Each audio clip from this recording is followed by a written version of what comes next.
Okay, today we are watching a program I think will help me a lot in this channel. It's called The Things People Want by Jam Handy Organization. We've watched a few Jam Handies by now, so this should be fun. This was published all the way back in 1948, so immediate post-war film about the things people want. I can't really make any guesses as to what I think people want. I don't know what specific examples they're going to touch on, so this should be fun. This should be fun to see what consumerism from the 1940s and 50s looked like. So let's dive in, shall we?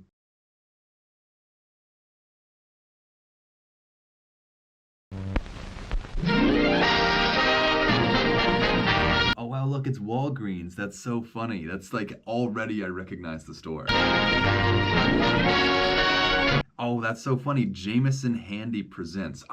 In all my time of watching the Jam Handy programs, I did not realize Jameson Handy was the reason it was named that. I thought Jam Handy was like, I don't even know, a production company or something. I did not realize that comes from a person's name, Jameson Handy. First off, interesting name as well, Jameson. I don't think I've really heard that as a first name anyway. I feel like Jameson maybe as a last name, but Jameson Handy presents. That's so good. That's so good for me to understand what the Jam Handy actually means going forward. I'm glad I learned this.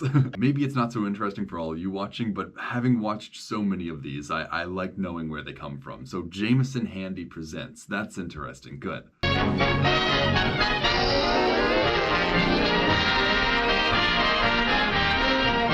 Okay, The Things People Want with a very luxurious script font. Well, at least partially. Interesting. Jam Handy productions are always a little bit more, I don't know, stylized than the other sort of programs you watch, like Encyclopedia Britannica. So this one's already got some flair to it.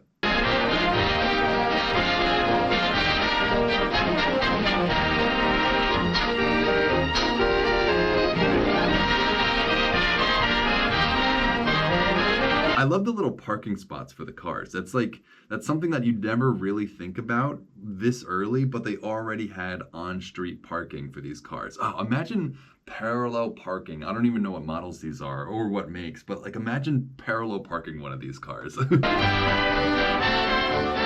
This is a story about two kinds of people.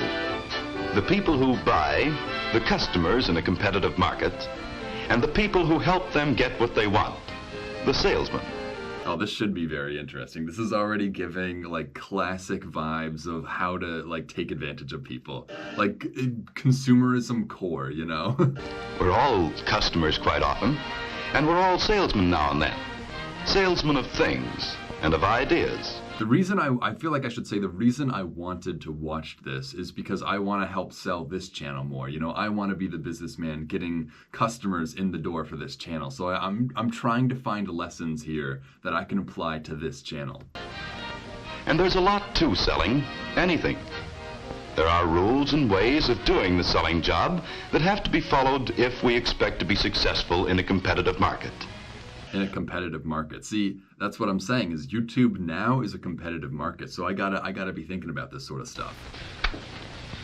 Well, now, here's Don Evans. He's a pretty good young salesman. Lots of drive.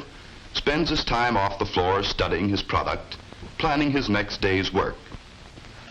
What is your next day's work as a salesman? Like, is there any actual next day's work, or are you just waiting for more customers? What's the actual task that a salesman has to do if you're not selling? I don't even know. I'm not familiar enough with the position of salesman in a job to actually know what you'd have to do after you're done making the sale. Like, is there work to even be done? I can't imagine there being. Is. Maybe like paperwork, I guess. I just can't imagine the salesman has to do most of that. Only trouble is, sometimes Evans thinks he has all the answers.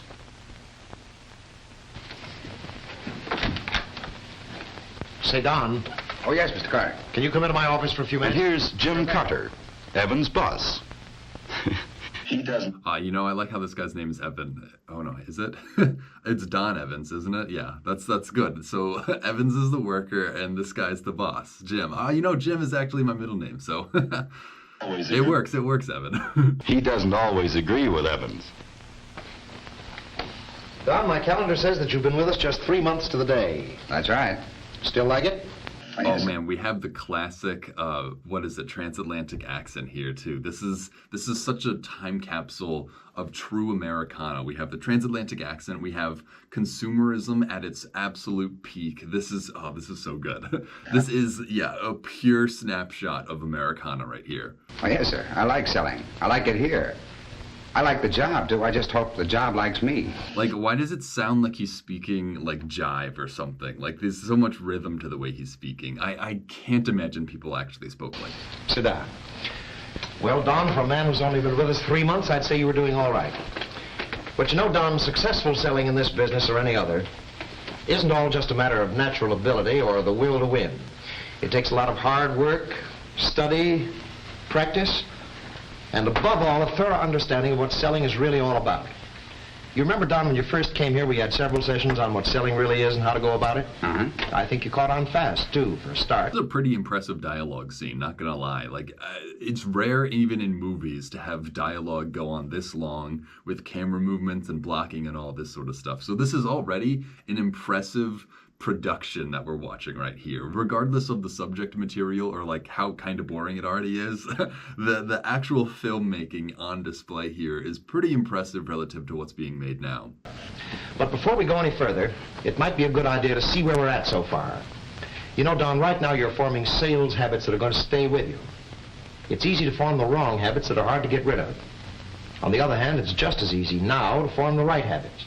You know, I do appreciate that sentiment, that it's the time to make good habits at the very beginning. That is, I don't know, that is very salesman-like, or at least very, productive-minded. So let's analyze this selling job of yours once more just to see how we stand. How old is this guy, Evans, right? His last name's Evans. Like, man, because he looks like 45 to me, but for some reason the story of this program is making me think he's supposed to be like 25. Well, I guess the first thing in selling is to know your product. You sure can't do much selling unless you know what you're talking about. All right, first thing of selling is knowing your product, or at least according to the salesman. So let's see. Do I know my product, my YouTube product? I'd say I do. I'm literally in the act of creating a product right now. So I would say I'm familiar with the with the product. You know, I've been noticing lately how many salesmen really don't know their products. Only yesterday, I saw an electric shaver in Johnson's window down the street. An electric shaver in Johnson's window. See, this is what I wanted. This is how people used to do their shopping, like literal window shopping, right? You would go see products in the windows of storefronts and you would say to yourself, oh, I would want one of those. And then you buy one. Like, I know that sounds so simple, but that's not how it's done anymore. Most of the time, you either go to Amazon and you just know exactly what you want, or you see a commercial for something and it tells you that you want it. Very rarely do you actually go to a storefront, just look inside and say, hey, I want one of those. Maybe not, but less so more than back then, I guess. I'd been needing a new one, so I thought I'd go in and find out how this one worked. This is cool. These are like electric razors too. That's funny. They look pretty much the same as they do now. Yeah, this looks like exactly how an electric razor would look now. Maybe it's a different sort of razor. It's the one with like the two circular things on it. I don't really use those sorts of razors, but there are razors like this still around today. Well, I don't know just what kind of motor it's got in it, but we sell lots of them. Lots of them. It's also really funny that you would really need a salesman to even make this purchase. Like today you would go into Walmart and get one of these razors just off the shelf. You would not even interact with another human being. You could go to the self-checkout. You wouldn't even have to speak to another person. But in this day and age, if you want the razor, you need to go through this whole rigmarole of having the salesman explain it to you and sell you on it. I don't know. Obviously you could probably buy stuff without talking to the salesman, but I just don't think that's really how the world operated back then. I think you did want to hear from the salesman on any of your purchases. Again, because you don't have the internet, right? You can't compare prices. You can't see if this is the best product. You really are relying on the people who know the products, the salesmen, to give you the true and honest answer, really. So I guess I'm understanding salesmen a little bit more, especially in this era before the internet. I guess I was making fun of it a second ago, but I do, now that I realize how little information these people had on these products, I guess I understand why you need someone to even explain to you like how to use it or something like that. Complaints either. Yeah, sure, I know, but I've had a couple of these things. One of them was okay, but I lost it. The other only ran half the time. So I'd like to know what's what before I buy. Yeah, that's exactly what I was just talking about. Like, you do want to know something about the product before buying, I guess. That's just so crazy that you needed to go through a whole other person to attain that information. Well, we handle a lot of different makes of shavers in this place. Yeah, what kind of store even is this? These got clocks back there? Are these like goblets or something on the top shelf? I can't even tell what's up there, but a very interesting store, I guess. Yeah, sure, thanks.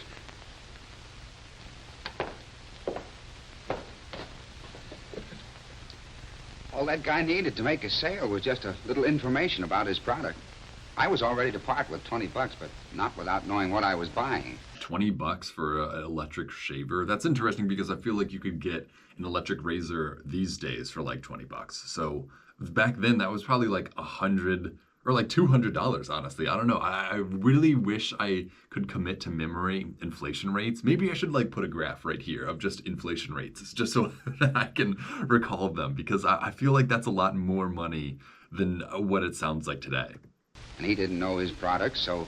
But a very fair point. Like, if the salesman doesn't know the information that the customer needs to make the purchase, then I guess they don't make the sale, which I guess, yeah, makes sense, checks out. I feel like I already knew that before watching. He lost the sale. That's right, Don. Product knowledge is essential. But important as that is, what more do you need? Well, I remember we talked... Yeah, that's a pretty obvious one, to be honest. Like, I wouldn't be impressed either if I were this guy's boss. And he said, well, you need to know the thing that you're selling. Yeah, like, obviously. about a plan for selling. That's right, the four-step sale. Of course, there are lots of ways of breaking down the steps in a sale. But for my dough, this four-step plan of ours covers the ground. Four-step plan. Please let us hear your four-step plan for making a sale, because I feel like that's what I need to apply to this channel, a four-step plan. And Don, right out there on that business street. Oh man, I wish I had a window that overlooked a business street like the Wall Street guys. You know, like that's such an image in American consumerism, or American capitalism, really, is becoming such a rich person that you have like a second story office that overlooks a busy marketplace or something. That's part of the aesthetic of being an American businessman. It's just looking over a busy marketplace. You can see those four steps at work all day long. Take, for example, the first step, finding prospects. Oh, I like that we got text on screen. That's how you know it's really important. That's how you know we should be taking notes, when there's text on screen. So finding prospects. Honestly, the script font is making it a little hard to read, but I can power through. All those people out there, they're prospects. Prospects for all sorts of products. All right, so how do I, as a YouTuber, find prospects? Well, I guess that's kind of YouTube's job, right? YouTube is the one who goes out and finds the customers, really, or the viewers, and then offers them my product as something to alleviate their temporary boredom or whatever. So I don't know if I really have control over finding prospects. Maybe, but I don't know, in YouTube at least, how that works. But I still appreciate the lesson, so let's keep learning. That's why those stores out there are located where the greatest number of people pass by. Yeah, that's fair, right? Like, all the stores are going to be on the roads that have all the people. The busy roads are going to be the ones that have the busy stores. So yeah, that makes sense. That's also lesson one of owning a business. In other kinds of selling, of course, like ours, you have... Dude, hang on. Let me go back to this crosswalk real quick, because what's so funny is that it seems like people weren't accustomed to crossing with cars on the road, because you can see these policemen just like forcing the people to stop moving so that the cars can go through. That's an interesting short period in American history when car road etiquette hadn't quite been established yet. Like, what could you get away with in front of a car and not get away with? You know, that's what we're seeing right here, at least. Where the greatest number of people pass by. In other kinds of selling, of course, like ours, you have to go find the prospects yourself, most of them. You have to use every device... See, I guess that's fair. So some selling, you have to go find the prospects. Other selling, the prospects come to you. So I guess my YouTube channel is kind of like a storefront on a very busy road. There are prospects coming through all the time, but I have to make my storefront as appealing as possible through thumbnails and whatever to get customers to come inside the store. That's interesting. I like this metaphor, though. I think we're learning a lot through it. Under the sun to find people who can qualify. Look at all these stores. Oh man, this is what's so amazing too, is just getting to witness American Main Street back in the 1940s, right? Like this is America peak, really, right? Like this is the era that everyone thinks back to as being like the golden age of American consumerism, really. So this is what it is. This is what shopping used to look like in America. Like you would go onto Main Street and have all these stores with all these products everywhere. Oh, it looks nice. Now all these mom and pop stores on Main Street have been replaced by all the strip malls on the highways. So we don't really get stuff like this anymore, or at least not everywhere. Buy as prospects for our product. Those other steps of the sale are being worked out there, too. What is this? Varsity Market? What does that even mean? Is that like a sports store? Take the second step, creating the desire to own. Creating the desire to own. See, that's real tough, for me anyway, because there is no ownership when it comes to viewing YouTube videos. So how do if that's step 2, creating the desire to own, I think I've created the desire to watch my videos through color categorizing them. I think that creates the desire to know, and not to own, but to know what's going on here. I feel like I've tried to create such a mystique around this channel. I don't know if it succeeded, but I think that's getting at the same point of creating the desire. I'm trying to create curiosity in your mind by seeing all my thumbnails. So maybe that's what I'm doing. I don't know if I'm creating the desire to own specifically, but I think I'm hitting at this point still. That flapjack operation over there, creating the desire to eat in this case. The idea is to present your product to the prospects in whatever way appeals to them most. Present your product to the market in whatever way appeals to them most. Interesting. I don't know how to really, that's just like make the best thumbnail and title, right? That's still, the only way to apply that to YouTube is just very basic imagery, I guess. To make them want it. That flapjack boy has it, and it's the same idea no matter what the product. And take that kid... That's so funny that they used to cook pancakes on the side of the road as street food. Am I the only one who finds that surprising as well? I've never seen a flapjack vendor on the side of the road ever. So that's just a new thing I've never even considered seeing before. Over there. He has a prospect. Oh man, you even have the old-timey news kids saying, "Extra, read all about it." Like that's, how do you get these jobs, man? As a kid, like it's weird. It's so weird peering into this era of America because I feel like I know this place, but I've never been there. Like I've seen the kid selling newspapers on the street corner, but I've never actually like witnessed him in real life. Like I've only seen this society from programs like this, but I'm so familiar with the fact that there's a paper boy selling papers on the side of the road. It's just crazy. I'll never get to be in this America, even though I'm so familiar with it, even though I know all aspects of this society and where it goes even. Like I know the future of this society. I'll still never get to actually see a kid on the street saying, extra, read all about it. He has created the desire to own. But unless he can get the man to part with a nickel, he's just been wasting his time. That's sometimes the toughest part of the job. But it's the payoff. That's right, kid. Make the old tightwad come across. There, that was a perfect example of the third step of a sale, getting the decision to buy. Getting the decision to buy. Interesting. So I feel like, yeah, again, in terms of the YouTube metaphor, getting the decision to buy is just clicking on a video, right? Having a video thumbnail and having the audience look at your thumbnail and actually like interpret what it means and what the video might be like. That was the last step of like getting people to notice and getting the desire to own, right? That's almost what that means.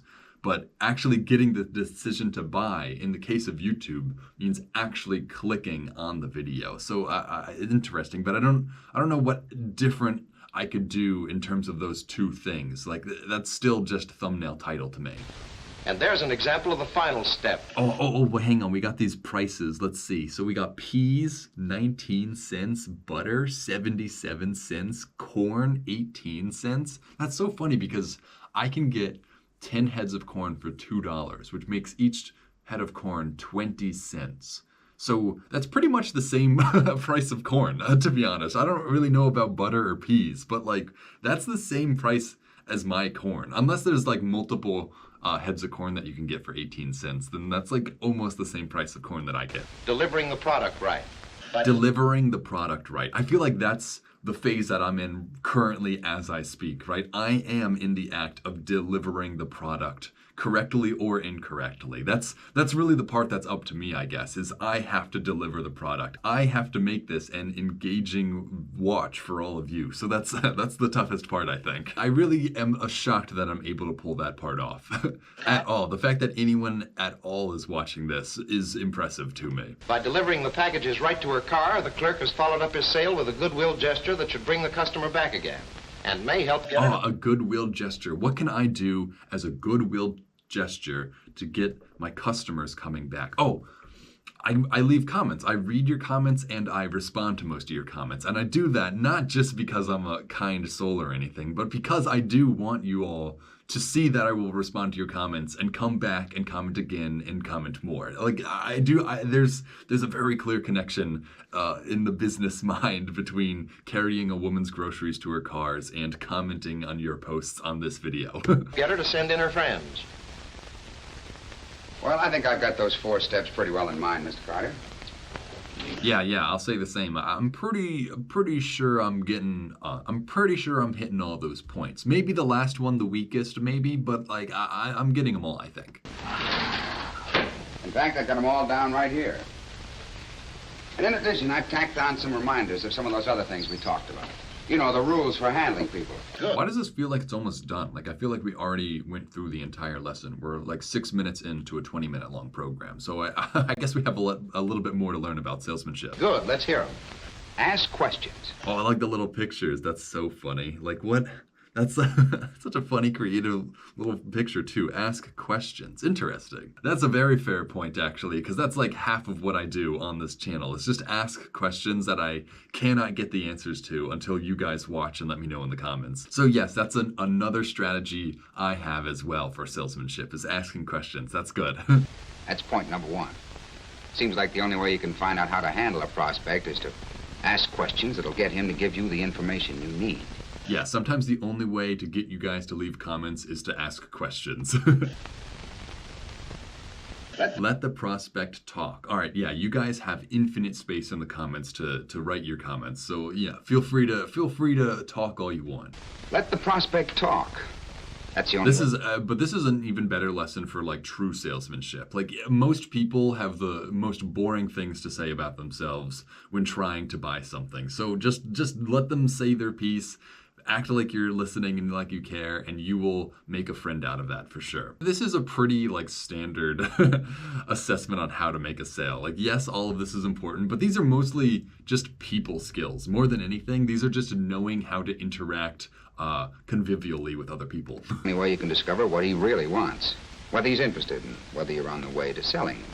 That's right, Don. If you do all the talking, you get darn little help from the prospect. So you let him talk. What's your next point? Don't argue. Don't argue. Yeah, this seems like another common sense one. This again goes back to just people skills, right? Like if you're trying to get somebody to do something for you, like give you money for a product, don't start beef with them. Like you don't need to argue. Arguments just make people mad. You don't get people to buy things by making them mad at you. You try to set them straight, but There is a case to be made of like making people so mad they'll buy something, but I don't think that's the sort of salesmanship that you really want to focus on.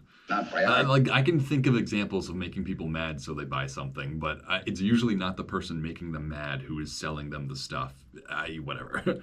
not by arguing. In fact, you can win an argument. But does this apply to me in any way? I feel like if you guys said something absurd, I would argue with you in the comments. Maybe I shouldn't, but like, I don't know. I would. So maybe I'm not the best salesman. The sale. Maybe that's why this channel hasn't taken off quite yet. It's because I will argue with you in the comments sometime. Lose the sale. Yes, but. The old one, too.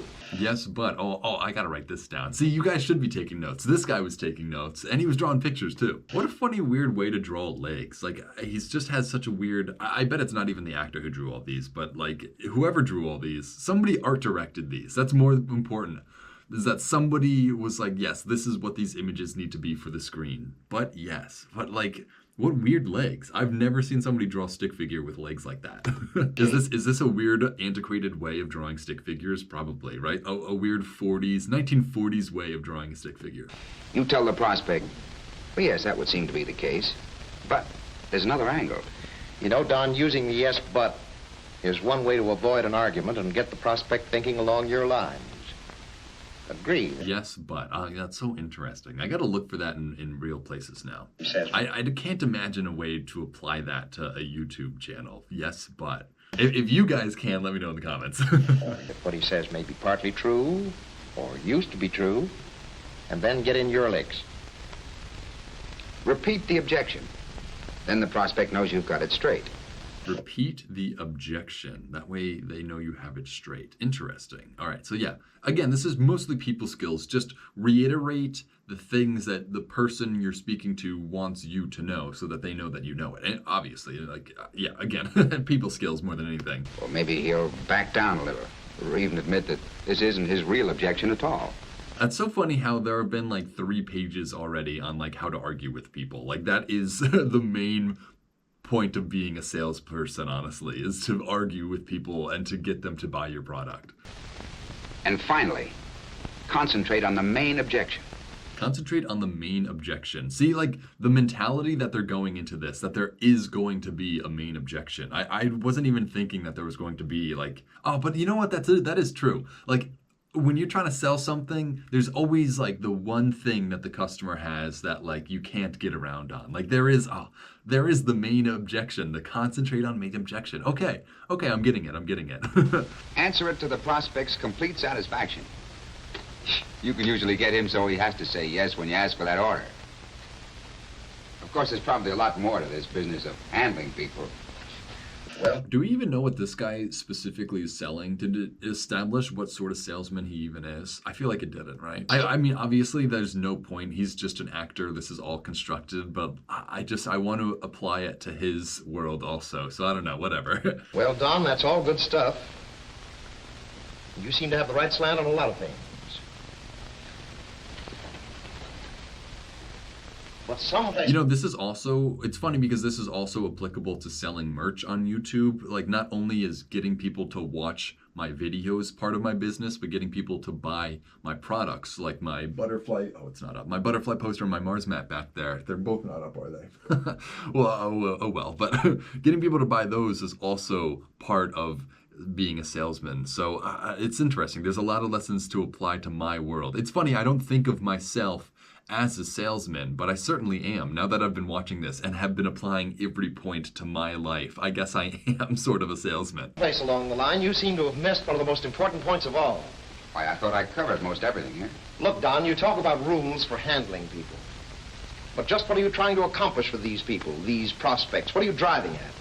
Well, I guess I'm trying to get them to buy the product. Sure. See, that's the problem. Yeah, I feel like I know what he's getting at. You're not trying to get them to buy the product. You're trying to help them. You're trying to get them to accept what they want, pretty much, right? Like to sell my posters, I don't want to sell you a poster. I want you to want the poster, if that makes any sense. Like, it's not about getting your customer to buy something. It's about getting your customer to conceptualize themselves having the thing that you have. Like that's, it's so hard to explain, but I think that's what he's getting at here. Sure, but why should they buy it? Why do they buy it? Why, because it's tops. Because it's got what they want. Got what they want. All right, now you're getting someplace. Well, what is it that they want? What do people want from any product? That's good. That's good. I like that we're hitting at the core of this question. What do people want? What does anyone actually want out of the world? Like we're getting philosophical now. Like how do you sell people? Like what is want? What is desire? How do you get people to desire stuff? So yeah, what's the answer? That's what I want to know more than anything. Let's keep watching. What are the buyer's interests? Why do people buy one product instead of another? What are you trying to prove to people with all your product knowledge and so on? Well, I'm trying to get them to buy. Buy what? Well, the product, of course. Yeah, see, I appreciate what they're doing. They're trying to show that he's not thinking outside of the realm of business, really. He's just thinking, I'm trying to get them to buy the product. And it's like, no, you want to get them to like understand and think of their life in terms of the product. It's hard to explain, but I get what they're getting at. Look, Don. You've got a whole mass of sales information stored up there inside your head, but you've forgotten what you're trying to accomplish with it. Think it over. What do people want from any product? Okay, hang on. So what's the answer that he has to give? What does the boss want him to hear? What do people truly want? Food, water, and social interaction, I guess. Those are like the three necessities. So, but what do people want? You know, that's the thing. It's like want and need are two different things, especially here in the American marketplace. So, what do people want? Like, what is the answer to this boss's question? I really want to come up with my own. What do people want? What's like a very easy, simple thing for him to say? What do they want out of life? What are the buyer's interests?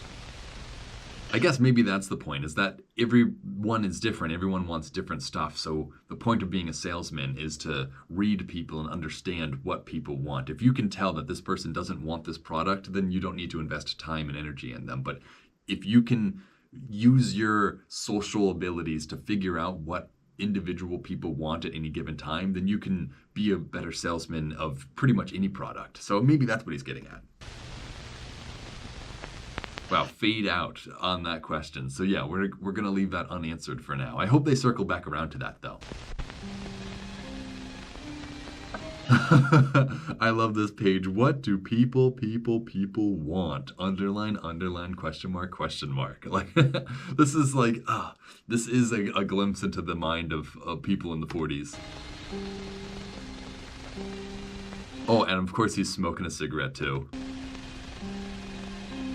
Just casually smoking a cigarette in your place of business. You're not even the employer. You're an employee as a salesman, and you're smoking a cigarette. Like, imagine interacting with a salesman nowadays who smoked or just recently smoked a cigarette. Like, just the smell alone, I feel like that's rude nowadays. Whereas this, it's like, it's more commonplace. What do people want? But when did cigarettes become, like, mass available? I know we watched the Tobacco Man's Sixth Sense, but I don't think we actually learned what time in history were cigarettes like manufactured, like mass produced to the point where people like businessmen like this were smoking them in their office. Like, I feel like we're just at that era now. But it's weird because there must have been a time before cigarettes when people didn't smoke out in the open like that. So it must have been a new thing that people were dealing with at this time. Maybe not. Maybe it was a little before this. I bet cigarettes were like 1910s, maybe like 1890s even, but maybe even a little bit before that. It's just paper and leaves. But I don't know. It's interesting to see how that culture still existed during this time.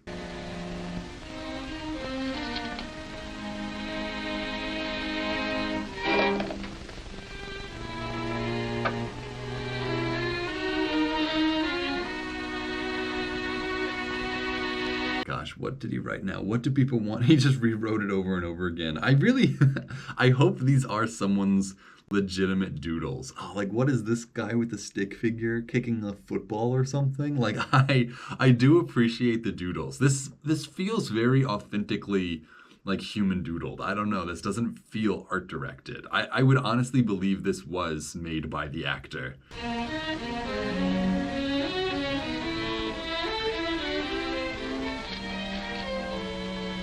You know, this is the hardest part, is figuring out what you guys want. To apply this back to this channel, every time I record these videos, I have to go into my huge library of archival videos and pick one to watch per day. So it's tough. It's tough knowing what you guys want too. I always have to pick things that I think people will want to watch, that will be interesting. And it's always impossible to figure it out. But I guess that means I very much relate to this guy's struggle right now. Yes.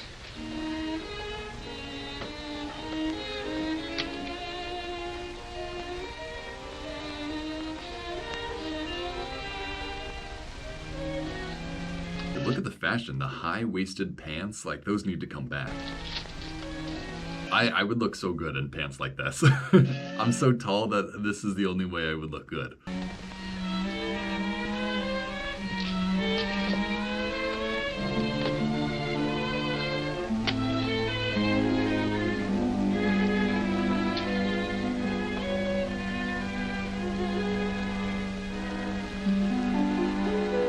love that we just watched this man fully stand up, walk around his room, sit back down, take out a cigarette, light the cigarette, and then puff the cigarette multiple times, all in the same shot. Of course, in the acting sense, that's like a whole scene, but in like movie editing sense, that didn't need to be in here. Like, we didn't need to watch that whole scene take place, or at least we could have seen cuts of it, but we didn't need to see the whole thing. But again, that's part of the old editing style, really, is that you just watch the whole event take place.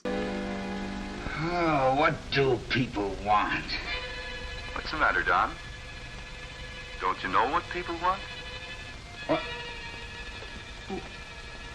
See, this is what I love about Jam Handy Productions. So there's always like an extra level to them that like you didn't need to do this, is what I'm trying to say. Like, there's always some extra frills to the Jam Handy Productions that don't ever make it into the Encyclopedia Britannica programs. That like whatever's about to happen is just an irregular development of the story. Oh, never mind about where I am. I'm just the guy inside your noggin. Yeah, a very high concept video right now that we're listening to his inner thoughts or his consciousness or whatever. That's like, that's high concept for sure. For an educational video about like what people want, at least, you know, like this is a very common trope in shows or whatever, but not in a 1940s program on teaching salesmanship, you know? The guy who really knows what you know about what people want. What people want? That again. That's right. You know what people want. Take yourself, for example. How do you like to come home to an easy chair? Yeah, see, already this is like the best way to think about this question is, what do you want? You know, like the only way that you can understand what other people want and what other people are willing to buy is by knowing what you want and knowing what you want to buy. I feel like I very much understand it. Think of every customer as yourself, because they are equally logical as you are. And once you treat the customer like yourself, then you'll know what they want because you know what you want. I like that idea. I like that idea a lot. That's why usually for picking out videos to watch for this whole channel, I actually don't think about you guys, the viewers, at all. I really just think about myself. I think about what I think would be interesting to watch, and that's how I end up here. So I guess we're all learning stuff today. Pleasant, warming fire in the fireplace. Just relax with your slippers.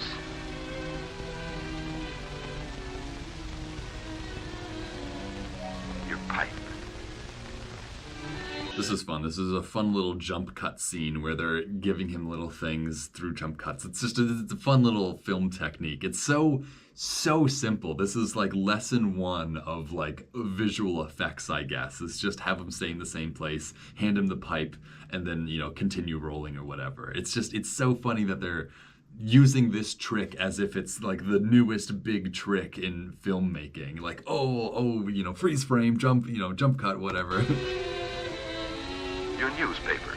That was actually a pretty good jump cut. Most of the other ones we've seen so far, he's kind of jostled in his position, but that one he was like rock solid, which I guess makes sense. He's literally reclining in a chair, so like how could he even move that much? But that was a pretty good cut right there. That one worked. Solid comfort.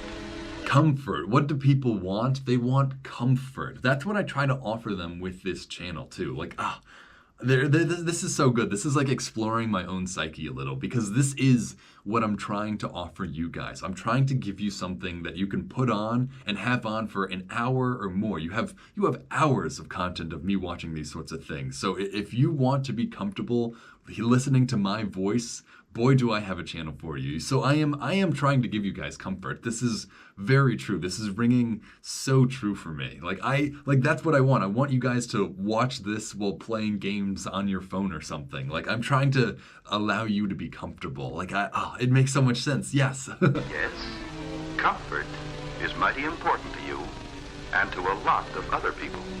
That's one of the things you and lots of other people want. Yes, all right, so people want comfort. I wonder if that's like the only thing that they're going to go with, or if there's like a set list of things that people want. It's going to be comfort and it's going to be security. I bet the next one is security. I'm saying it now. I think security or some like, you know, concept similar to that. Then, take a mother with her child. her most priceless possession, her baby. What's the angle there? Dude, look at the wallpaper. Like, this is such a 40s wallpaper of a room. Like, what even is this? Like, a little, like, oh man, is it like what is it? Is it like a nutcracker? What a funny wallpaper. Usually wallpapers are like flowers or stuff, but this is an of the era wallpaper for sure. There's some sort of specific details. It looks like a nutcracker or some sort of guy, I can't tell. Why, the safety of that baby. Oh, safety. You know, I was gonna say safety. It felt like the term security was more appropriate here. But yeah, safety, security, same thing pretty much. At least in my opinion. Mother's only thought as she tucks her precious baby in. Safety. Hang on, how old is this baby? Oh man, this is gonna kill me. So 1948, 1950, so it's 70. So this is a 70-something-year-old baby right now, like 75 or like 73 or something. That's, or maybe even not, maybe older, maybe like 78 or something. But this baby is still probably alive. It might not be alive, he or she might not be alive, but if they lived a long, good, safe life like this mother intended, then this baby is still alive. That's interesting. From all harm. I don't know how I offer you guys safety, though. I don't think that's a product that I can really sell to any of you. I can't really make any of you safer. Unless, some of these are actually about safety. That's so funny, actually. Like safety with animals or, more dangerous than dynamite. Like, I guess you guys are learning some safety tips from this channel as well, but only if you watch every single one of these. Safety through the night. Yes, safety is one of the most important things in the world to people. Sometimes safety is the only thing that really matters. On the other hand, why does a farmer use a windmill? Safety is the thing that only matters. All right, so there's comfort and then there's safety. And now we're going to a third reason why people want things. And it's a farmer. Why does a farmer have a windmill? That's like a riddle right there. That's I mean to like mill stuff, I would imagine. Is it not just a straightforward answer? Instead of a power pump. Hang on, so why does he have a windmill instead of a powder pound? I don't know. I am genuinely unfamiliar with a lot of these things. Economy. Economy, interesting. I don't know how they're using this term. Like, what do they mean economy? Maybe people want to get a good deal on something. Maybe that's what they mean. Like, I bought this because it was on sale or something. So maybe they're hitting at that idea. Again, I don't really know how to apply that to this YouTube channel. These are all free. Maybe I could make them completely adless and make no money off of these. Maybe that would help. I don't even know if that would help, honestly, because YouTube likes pushing the videos that they make money on. So I don't know. I don't know if there's a way to apply economy to YouTube. Fuel to run a windmill is free. Economy. The fuel to run a windmill is free. All right, so that's the connection here. That's why he built a windmill rather than the powder pounder thing or whatever. You probably have to pay for electricity, whereas this, you just get power from the wind. Interesting. So economy. I guess that makes sense. That's perfect. That's a perfectly sensible reason for buying something, I guess. The farmer's first consideration in using a windmill. A thing of first importance to many people. Yeah, of first importance is the economy. Interesting. It's interesting that they use the term economy, because you could have just said price or like deal, but I guess economy works in this context. And why do we have jet planes? Why? Why do we have jet planes? I'm not sure that we're allowed to just buy these off the street, though. I don't think this is quite the same business. I don't know. It's just a different business model, like the military industrial complex. Like there aren't consumers buying these products. Well, I guess there are, but the consumers are like nations. So I don't know. We're getting into weird territory. I don't know if I'll be able to apply the military jet fighter product to my YouTube strategy. Why? Just one reason. Just one reason. Need. Oh, performance. I was going to say we literally need these to fight a war to stay alive, but I guess performance is why we have these. Interesting. Performance.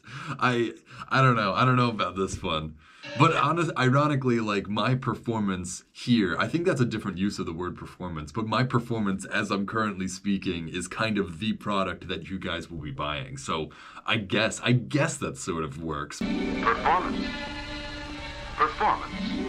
Do a better job than anything else. Oh, okay. Does it do a better job than anything else. Luckily, I think I'm the only YouTuber doing this sort of work. I don't think anyone else on the entirety of this platform is watching old video clips like this at all. Maybe like one, but like I don't think there's anyone else that I'm even competing with. So I think I'm the best in this regard. I think I'm the #1 archival film react channel. If there's another one, I swear. But I think I'm the only one. So I think I'm reigning supreme in that regard. So yeah, I think my performance is the best of all the market in this regard. I guess there are other react channels though, and I guess I'm definitely not the #1 react channel, but I don't even want to be. I specifically want to just focus in on this sort of content. Performance from a jet plane. Performance from a lawnmower. To some people, performance is the only thing that counts. Durability. That's so funny because, again, like you can't... That's not really a perfect real-world example because no one was buying jet fighters. Like there was, I'm pretty sure, like inelastic demand for jet fighters. Like those aren't a consumer product, I guess. Those don't exist on the consumer marketplace the same way everything else does. So I don't know. I don't know if that was a good example, to be honest. Bridges. Durability. All right, so durability, that's another one. Sometimes I do literally go to the store with the thoughts of I'm going to buy one that doesn't break. Because you buy something and it breaks and then you're like, never again. Like I bought a cheap piece of junk from China made out of plastic. Now I'm going to buy an American metal one that is never going to break ever because it's 10 times stronger than what I'm going to use it for. So sometimes I bought a metal rake. You guys don't need to know the story behind my metal rake, but durability does matter in certain contexts. I do agree. Again, I don't know a way of applying that to my YouTube channel. Maybe in this context, durability means more like longevity. Like these videos are never going to get old because they're already old. Like the shelf life of these videos is always the same. It's not like I'm covering a new topic and that'll get less interesting over time. Like these are like almost 100 years old. These are like 80 years old and they're still pertinent. I'm still learning information from them. So these programs themselves, the actual programs, are durable. They have longevity to them. And I hope that by reacting to them, the products that I'm creating are also durable. I think that's a good framework, I think. No pun intended, because it's a bridge with a frame and everything. Man-made structures which must last for generations, which tell us just how important durability can be to people. Durability. How long will it last? And here's a picture to delight the eye and quicken the pulse of every beholder. To many... Wow, all right, so this is, what are they going to try? Is it going to be beauty? What do they want? People want to be beautiful. So if you can convince them that a product is going to make them beautiful, then they'll want to buy it. So I think that's what they're getting at here with this beautiful woman. And this is a very beautiful dress, actually. It is like, people don't wear dresses like that anymore, I guess. People, like the artist, appearance is all Appearance. important. It's so funny because that's so true. So many things get sold just because they look cool. Especially as children, I feel like I can't tell you how many times I've seen a kid just see something on a shelf and just want to buy it instantly. Like not even related to what the product is. They just want the image that they see. So yeah, appearance, and this also works for, models and sexy women and all that sort of stuff. But I'm really thinking of just like selling a product right now. But here's the tough part is appearance. If you apply that to my YouTube channel, obviously we've already hit over, thumbnails, titles, that sort of appearance. But there's another sort of appearance at play here, and that's my appearance, how I actually appear. Obviously, I can't help you guys appear anyway, but if I appear nice, if I'm pleasing to the eyes, then more people are going to want to buy this product as well, right? If I was super ugly, or since I'm super ugly, I guess, this channel's not doing so well. But if I was like a super attractive man, or maybe even a super attractive woman in a dress like this, maybe this channel would get more views. I don't know, maybe not. All important. Beauty in women. I'll try wearing a dress like this on one of my days and see how far I get. Beauty and many other things. Well, that's it. But again, that was a bad example, honestly, because like she's posing for an artist is somebody gonna buy the painting? I just don't get it. I don't get how this is part of like the common marketplace of of America. Like who gets a portrait of themselves done? Like this is like something from like 200 years ago in England or something. This is not an American scene, is all I gotta say. This is not very American-esque to me. Like maybe if he was taking her photo, I would get it. I would say like, all right, that's American. People get paid to take photos or whatever. People get paid to paint paintings also, but this feels like aristocratic more than it feels like American. Many other things. Well, that's it. Those are the 6 things that people want. The 6 buyer's interests. Of course, sometimes we call them by other names. But... Oh, appearance. There's appearance as well. That's 4. I got 4. I cannot believe I can't remember the other 2. I got, if they don't review it, I'm going to go back. But it's the same thing.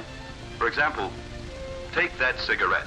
You pick a certain brand, maybe for its flavor or its... I feel like they didn't, I feel like the cigarette is one of the only products that kind of falls outside of all of these things. It doesn't really make you look good or smell good or anything. It's just addictive. And once you have it, you just need to have more. That's the secret 7th reason why people buy things is addiction. I feel like that's, there's actually a stronger market force towards addiction than any of these other, reasons, right? Oh, I think I just discovered something good here. And that's what I have to do for you guys too. I have to get you guys to rely on this video for dopamine in order for you to be loyal customers to my channel, right? Like that's what the cigarette metaphor is saying. It's like I need to make this an addictive substance for you all to keep you coming back. I don't even think they're really suggesting that, but I'm figuring that out. Firmness, or the fact that it doesn't make you cough.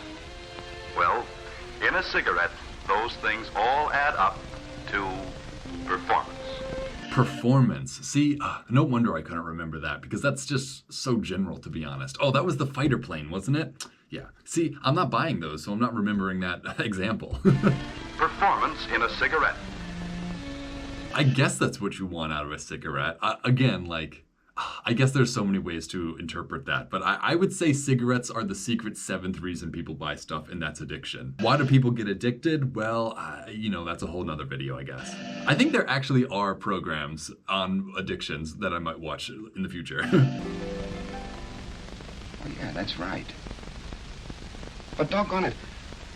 Doggone it. Wow, a doggone it in its natural habitat. Wow, doggone it. That's so funny. With my product, all I have to do is give a complete demonstration. If I do that, I've answered all 6 of the buyer's interests. What product, though? That's what I'm saying. What? Maybe they're not giving us a product because they want it to be too general that he can apply this to anything. But I feel like this story, this narrative only has weight if they actually do come up with a product for him to sell using all of these lessons, applying all of these lessons, Partly answered, Don. Sure, you should always give a complete demonstration, but you've got to do a thorough selling job on the prospect's main interests. For instance, those are certainly good-looking shoes you have on. Why did you buy them? Right, because they're comfortable. I've got to be on my feet an awful lot in this job, Exactly. And while the shoe salesman meant... That's so funny because these shoes look like the least kind of comfortable shoes I've ever seen. Like today, these shoes are not comfortable. Comfortable shoes nowadays are like foam and they like are not black. Or sometimes they're black. My shoes are black like this and they're comfortable. But comfy shoes nowadays just don't look like this at all. Like I don't even believe this man when he says he bought these shoes because they're comfortable. Like I don't believe him. Right, because they're comfortable. I've got to be on my feet an awful lot in this job, Exactly. And while the shoe salesman mentioned appearance and economy, you wouldn't have bought those shoes unless they were comfortable. Someone else might have been more impressed by appearance, but to you, comfort was the chief interest. So the salesman hit that hard. The thing is that different people attach different degrees of importance to each of the 6 buyers' interests. One may think performance is the most important. Another, economy. See, I agree and disagree with this. Like, obviously, everyone has all 6 of these reasons in their head at all times. Like everyone is looking for something that's durable, performs well, cheap, and like satisfies their needs or whatever. You know, like everyone is looking for those. But I do agree that out of those 6 options, one of them usually is more important than the rest to every individual person. And which one of those 6 is more important kind of varies all the time depending on who the person is. So I do like that you do have to figure out which of the 6 motivators for consumption motivates your consumer currently. So I wonder what your guys' motivation is. Are you guys watching? Yeah, I would love to hear that actually. If any of you are watching, what 6 motivators that we just went over is the reason that you're watching this video? Are you watching this because you're looking for comfort? Are you looking for safety? Are you looking for performance, comfort, appearance? What was the other one? There was one more. I don't know, whatever that one was also. What is the reason from this program that you're watching this right now? Or safety, or comfort. I get it. My job in selling is to find out which of these interests each prospect is most interested in. So your job in selling is to figure out the interests of your customer. Honestly, very obvious statement still. That's still in the realm of just good people skills, really. And then to show that my product is the answer. Yeah, okay, yeah. Figure out what people want and then tell people that your product is the answer to their problem. That's pretty good. That's pretty good. You know, you guys are bored, watch more of my videos. That's how you make a sale right there. You don't got anything going on later, watch more of my videos. You got a party to go to later, cancel it and watch more of my videos. Absolutely. Product knowledge, the 4 steps of the sale, the rules for handling people. All these things should be aimed continually at finding the prospect's interests, and then proving that your product best fills those interests. That's true of every salesman, no matter what he's selling. Take Pete, for example. He sells china, very expensive china, and not so expensive. How does this job work? How do you sell china as an American businessman? Do you import the china from China, or do you make it? Do you, like, have a connection with the factory? I'm so curious about all these jobs, because a China seller doesn't exist in America anymore. There is no job that is just China salesman. Like that's not real anymore. This job only exists through preserved film like this. Expensive china. Good morning, madam. What can I show you today? Pete's China Store. What a lovely banner for his store. I bet this. I really hope this is a real store too. Well, I'd like to see something in the dinner set. All right. Did you want something for every day, or were you interested in something more elaborate? Well, something for every day. And I don't want to spend too much. My present dishes are always chipping. I see. So you're Interesting. Her present dishes are always chipping. Yeah, I'm trying to beat this guy to the punch. So she is looking more for durability than anything, it sounds like right now. She wants a set of plates that are more durable, that'll never chip. So let's see what they say. interested in something low-priced, yet durable. Yes. Priced yet durable. I guess she did say low priced, but I just feel like that's the assumption all the time, no matter what, is everyone wants things that are cheaper, like no matter what. Like I feel like everyone takes the economy into account, I guess. Was that the other one? Oh, that probably was the other one I was forgetting, right? The economy. Oh, that was. I totally was forgetting that one. Okay, yeah. Now I got 6. I got all 6 in here now. I think we've got just about what you have in mind. Some new low-price patterns just came in. Pete's China Store. Can I find this sign? Does this sign still exist somewhere? Here's one we consider very attractive. Yes. Also, like, look at his. It's just one table with like plates on it. There's not shelves. They really did not invest in this set. Yes, it is nice. And the price is surprisingly low for dinnerware of this quality. It's durable, too, for everyday use. Let me tell you why this china is so durable. You see, As you may have noticed, Pete established with a simple question or two just what his customers' main interests were. Honestly, that was pretty impressive. I've never really thought about it like that, but when you have this framework, that is good. I think this will actually help you sell products better. That was just a good lesson there. I think I figured out what they were trying to do, and I think that's how you know that I was learning. So I think this is good. This actually taught me how to identify, customer preferences or whatever. So I'm impressed. I'm impressed that I feel like I actually learned something. Then he showed merchandise that satisfied those interests. And he stressed the things that applied to the interests. You have to do that in selling china.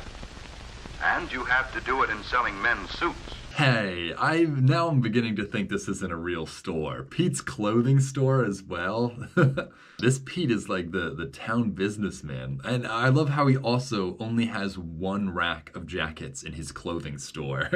And Pete's China Stop only has one table full of china. Pete's clothing store only has one rack of jackets. Yes, sir, Mr. Williams. At the price, this suit is really a steal. And it'll wear like a carpet. Sure. And the price is okay. I tell you, it doesn't feel right. It's too heavy. Oh, but Mr. Oh, is it appearance or is it too heavy? What does too heavy go into? Functionality? See, that's the thing, is I would have used different words because functionality certainly is a reason people buy stuff, but I don't know. Yeah, maybe it's appearance. Mr. Williams, to see how beautifully it fits you and the color made for you. And at that price. See, again, does this customer care about appearances, though? He's hitting on appearances. If he cares about appearances, then he's doing a good job. But I don't know. This guy, I guess he might have low self-esteem now looking at him, so maybe he does care about appearances a lot. Well, yeah, I think we're I think we're hitting at something, actually. I wouldn't take this dog bed for a gift. Wait a minute. Hold everything. Let's back up a little and do it right. Seems a little heavy. You'd be more comfortable with a lighter weight material? Right. Oh, yeah, okay, so he is going for comfort. So he implied to the salesman that he cared most about comfort, and the salesman missed that. I missed it as well. I thought he was going for appearance, and so did the salesman. That's actually really funny. So we both failed to pick up on the cues that this guy cared most about comfort. But now that we recognize that he cares most about comfort, now he can make the sale by switching to a more comfortable jacket. I like that. I think that really is. I think we're getting somewhere. I think I am learning. Let's just try on this lightweight pinstripe and see if it doesn't give you the comfort you want. And it'll hold the press about as well as any material you can find.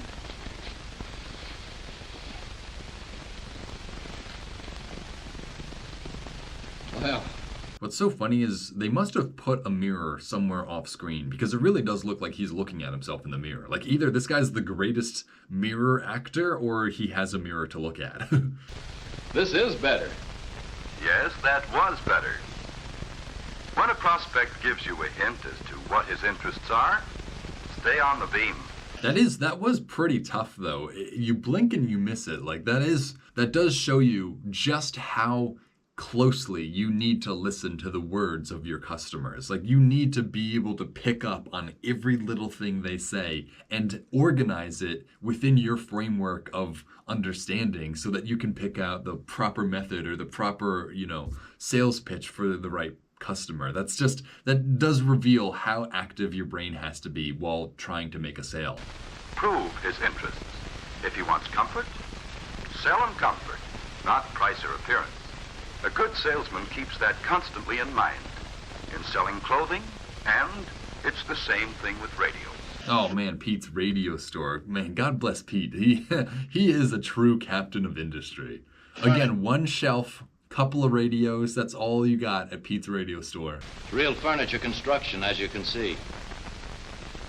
The wood is about the finest. All right, hang on. So this is going to be another example. This woman and her husband are going to want one of the specific things that we just reviewed. So I have to be able to guess, based on what they say, what of the 6 categories they're looking for. We've seen in any radio cabinet. Genuine hardwoods and hardwood veneers, not synthetic. No, it certainly is good looking. Yeah. Certainly is good looking. All right, so it seems like she wants a appearance-based purchase. Oh. And for loading and unloading the phonograph, it's really convenient. You just pull the door open and the record player slides out where you can reach it easily. So he's really going for more like a performance kind of sales pitch, even though she indicated that she is more about the appearances. It is convenient. Yeah. Of course, the most important thing about any radio set is, how does it perform? Yeah, performance. How about that? That's what I want to see. Yes, All right, yeah, no. Based on what I just heard, I think they care more about performance than appearance. Or that's interesting too, the duality of selling to two people at once, right? Because the woman might care about appearance, the man might care about performance. Man, isn't that just the classic woman appearance, man performance? But like either way, that is interesting because you have to sell to them both now.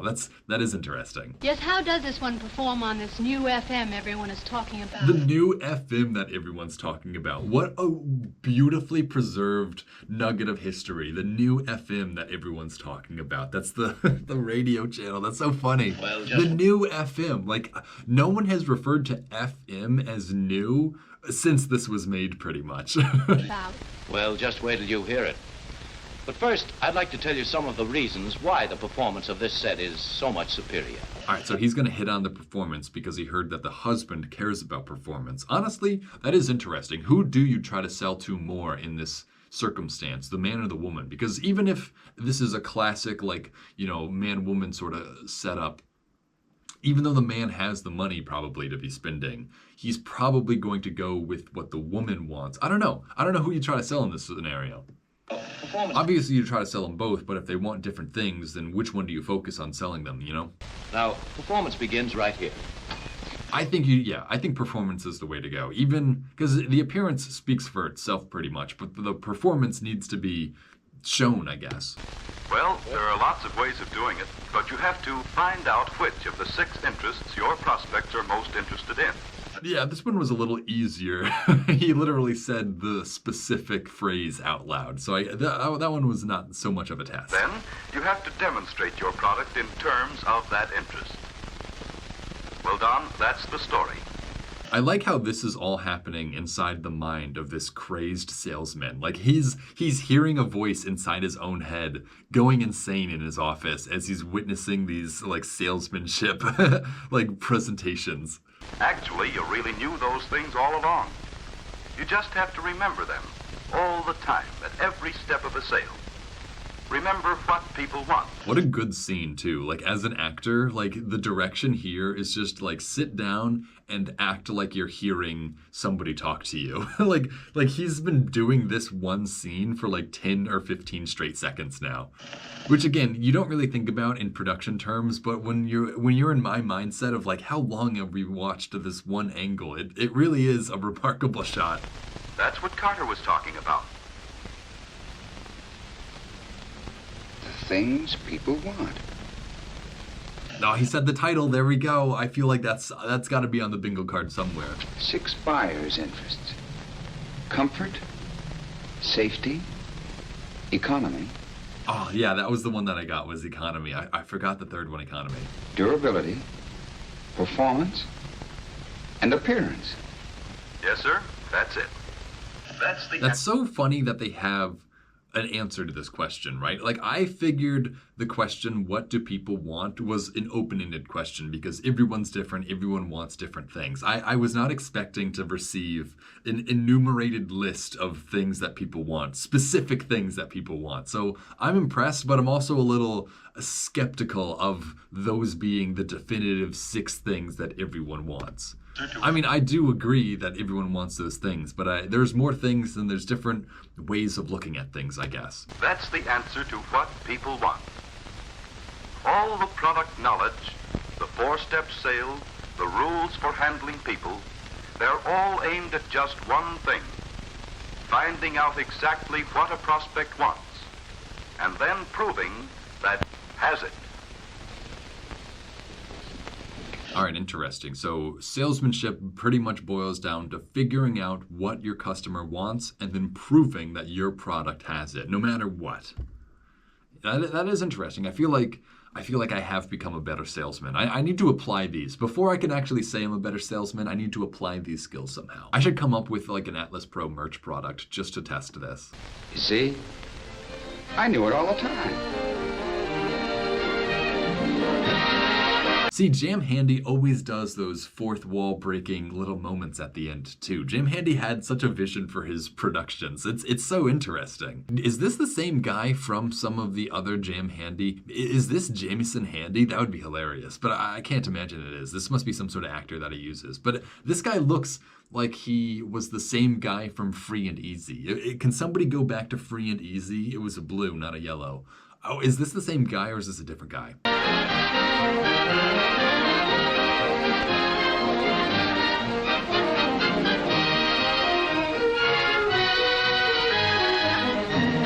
The End, a Jam Handy picture. That's so fascinating. Again, like, what was Jameson Handy's inspiration for making all these? Like, obviously he had a company and he was hired to make these for sure, but why? Like, how? I don't know. Like, these are just so interesting. Before YouTube, how would people even watch these? Probably on, like, TV or maybe at the movies? 1948, you don't even have TVs yet, right? So maybe you're seeing these at the movies? I don't know.